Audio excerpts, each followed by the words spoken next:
विद्यार्थी मित्रांनो, आता बघूया आपण RCC पाया, RCC कॉलम फुटिंग किंवा रेनफोर्स कॉन्क्रीट फुटिंगची आकृती काढा आणि भागांना नावे द्या. तर आयसोलेटेड फुटिंग म्हणजे काय, पहिले आपण हे बघूया. तर आयसोलेटेड फुटिंग म्हणजे जेवढे कॉलम आपण तयार करू इमारतीला, तेवढ्या कॉलमला, प्रत्येक कॉलमला सेपरेट फुटिंग टाकणे म्हणजे आयसोलेटेड फुटिंग होय. विद्यार्थी मित्रांनो, आपण बघतो आपल्याला मनुष्याला 2 पाय आहेत.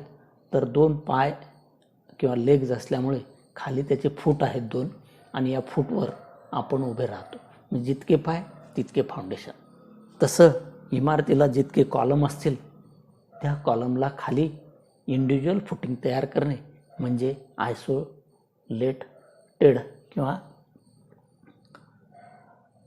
आयसोलेटेड फुटिंग असं आपण त्याला म्हणतो. तर हे आयसोलेटेड फुटिंग म्हणजे सिंगल फुटिंग असतं. बघा, हे म्हणजे सिंगल कॉलम, एक कॉलम, त्याच्यासाठी फुटिंग. तर हा जो आहे, ही आहे त्याची खोली, इतकं खोल टाकलं त्याला. ही आहे त्याची यल, ही आहे त्याची ब्रेडथ. तर दिस इज अ शॅलो फाउंडेशन, बरोबर आहे. आणि हे जे काही फाउंडेशन आहे याची जी उंची आहे ही सारखी भरलेली आहे. तर हेच जे फाउंडेशन आहे आयसोलेटेडचं फुटिंग, हे ट्रॅपेझॉइडलसुद्धा भरल्या जातं. म्हणजे फर्स्ट ऑफ कोन, म्हणजे वरच्या बाजूने असा स्लोप देऊन खाली जाडी टाकली जाते. म्हणजे हेच जर इथपर्यंत समजा अशा पद्धतीनं भरलं असतं तर हे जे फाउंडेशन आहे हे फाउंडेशन या पद्धतीचं झालं असतं. इतकं उंच भरावं लागलं असतं. तर इथे आपल्याला जास्त भरलेलं पाहिजे. आपलं आयसोलेटेड फुटिंग कसे असतात ते आपण बघतोय. तर बघा, एकतर हे सारखी उंची असलेलं फाउंडेशन असतं. दुसरं त्याच्यामध्ये उतार दिलेलं फाउंडेशन असतं, म्हणजे प्रिझमॅटिक आकाराचं. त्याला काही वेळेला त्याला पायऱ्या पायऱ्या करून आधार दिलेला असतो. म्हणजे ह्या ज्या पायऱ्या आहेत या पायऱ्यावरती जर आपण 3 पायऱ्यावरती जर रेषा घेतली, ही रेषा, तर हा कोण 45 अंशापेक्षा जास्त असला पाहिजे. कारण 45 अंशापेक्षा जर जास्त असला तर तेव्हा ते जे येणारं वजन आहे ते वजन व्यवस्थित खाली युनिफॉर्मली ट्रान्सफर होतं. जर याच्यापेक्षा अँगल कमी असला तर ते वजन युनिफॉर्मली ट्रान्सफर होणार नाही. म्हणून हे ज्या पायऱ्या आहेत ह्या पायऱ्यासुद्धा ह्या असा 45चा कोन होईल याप्रमाणे पायऱ्या टाकाव्या लागतात. तर याच्यामध्ये हे स्टील टाकलेलं आहे. बघा, हे जे आहे याचीच ही आकृती आहे. ही तुमची जी आहे स्टेप फुटिंग आहे. म्हणजे हे जे आहे याला आपण आता जर याचे प्रकार बघितले आयसोलेटेड फुटिंगचे, तर दिस इज युअर पॅड फुटिंग, म्हणजे ज्याला एकच उंची टाकलेली असते आणि त्याच्यातून डायरेक्ट कॉलम निघालेला असतो, ते आहे पॅड फुटिंग. त्याच्यानंतर याला बघा पायऱ्या दिलेल्या आहेत म्हणून याला आपण म्हणूया स्टेप्ड फुटिंग, पायऱ्या पायऱ्याचं. आणि त्यानंतर हे जे आहे हे आहे स्लोप्ड फुटिंग किंवा प्रिझमॅटिक आकाराचं फुटिंग. तर हे सगळे जे प्रकार आहेत हे आहे तुमचे आयसोलेटेड फुटिंगचे. आता इथे बघा, तुम्हाला हे फुटिंगचं चित्र दिसते आहे. याच फुटिंगचं हे चित्र आहे जवळजवळ असंच, की खाली एक डायरेक्ट हे असं कॉन्क्रीट टाकलेलं आहे आणि याच्यावरती या पद्धतीचं कॉन्क्रीट तयार केलं गेलेलं आहे. तर हे प्रकार आहेत आयसोलेटेड फुटिंगचे. आपण याला असे नावं देऊ शकतो. खोदकाम केलं असेल तर याच्या बाजूला जर खोदकाम केलं तर हे खोदकाम दाखवू शकतो आपण. खोदकाम, हे तुमचं बेड कॉन्क्रीट, हे कॉन्क्रीट, असं आपण याला नावे देऊ शकतो. हे जे वरती दिसतात हे त्याचे कॉलम आहेत. आता या आयसोलेटेडपासून आपण दुसऱ्या नावावरती आलेलो आहोत, कंबाईन फुटिंग. बघा, आयसोलेटेडमध्ये आपण प्रत्येक कॉलमला इंडिव्हिज्युअल फुटिंग दिलेलं आहे. तर आता इथे काय झालं, हे कंबाईन फुटिंग. म्हणजे हे कंबाईन फुटिंग का करावं लागतं, तर जेव्हा 2 कॉलम जवळजवळ येतात आणि त्या 2 कॉलमचे जर आपण इंडिव्हिज्युअल फुटिंग डिझाईन केले तर त्याचं जे क्षेत्रफळ आहे ते एकमेकावरती ओव्हरलॅप होतं. आणि ते जेव्हा क्षेत्रफळ त्याचं ओव्हरलॅप झालं किंवा होत असेल तर तेव्हा आपल्याला त्या 2 कॉलमचं कंबाईन फुटिंग डिझाईन करायला पाहिजे. आणि म्हणून 2 कॉलम एकत्रित घेऊन जर त्याचे फुटिंग होत असतील, बघा हा आणि हा कॉलम याचं दोन्ही मिळून इथं एक केलेलं आहे, तर हे आहे कंबाईन फुटिंग.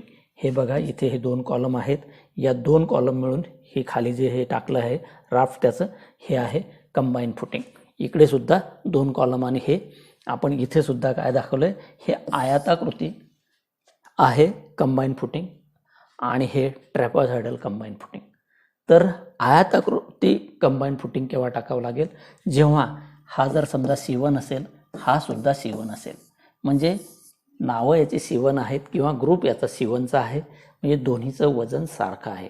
तर दोन्हीचं वजन सारखं असेल तर तुम्ही तिथे डिझाईन करून आयताकृती कंबाईन फुटिंग घेऊ शकता. अशा वेळेला आयताकृती कंबाईन फुटिंग तिथे येतं.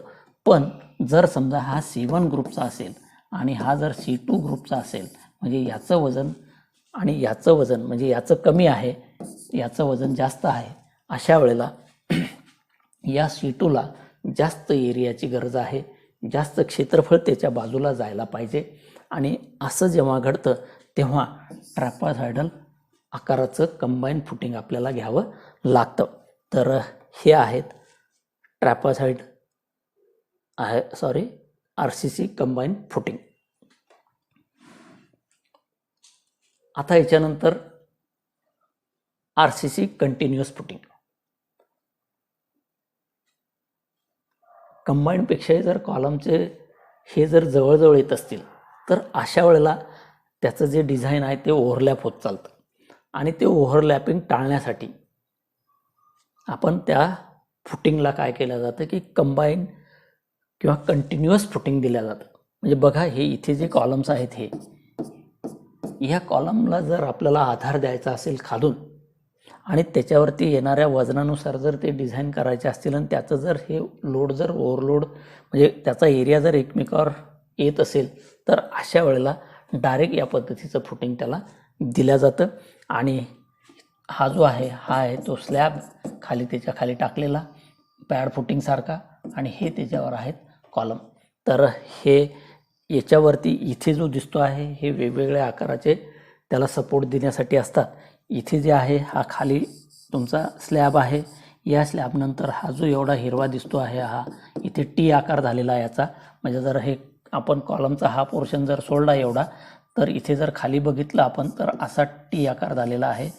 तर हा एवढा आकार म्हणजे याला वरती बीम देऊन सुद्धा टाकलेला आहे. म्हणजे या बीमवरती हा कॅन्टिलिव्हर स्लॅब करून याला डिझाईन केलेला आहे. तर हा आहे कंटिन्युअस फुटिंग.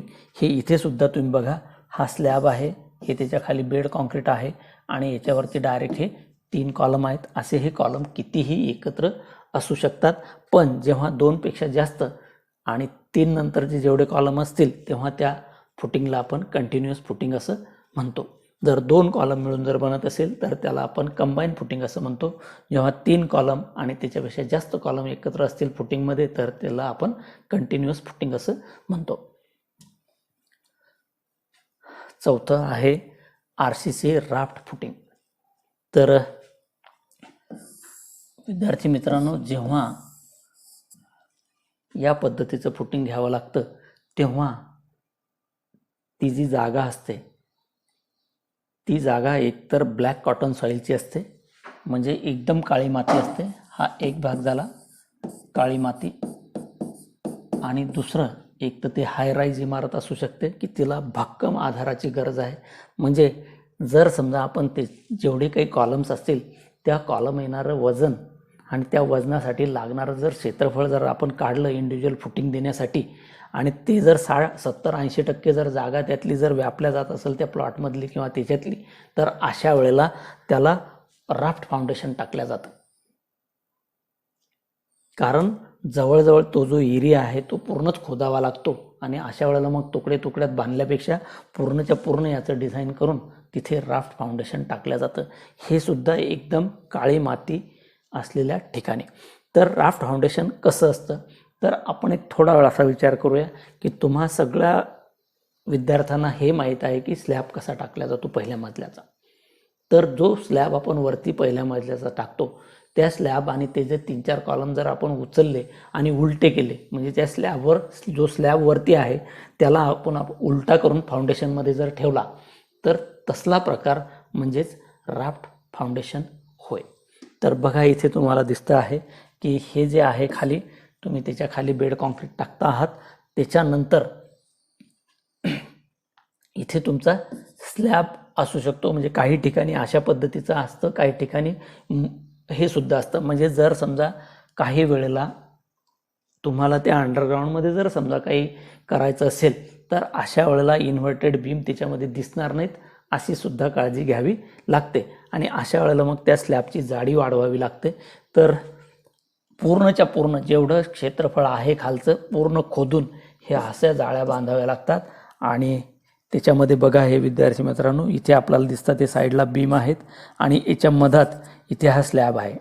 तर हे सगळं याच्या खालचं जेवढं काही लोड आहे ते या स्लॅबला डिझाईन केलं जातं, स्लॅबवरून बीम डिझाईन केल्या जातात आणि त्याच्यावरून या कॉलमवरती ते पकडलं जातं.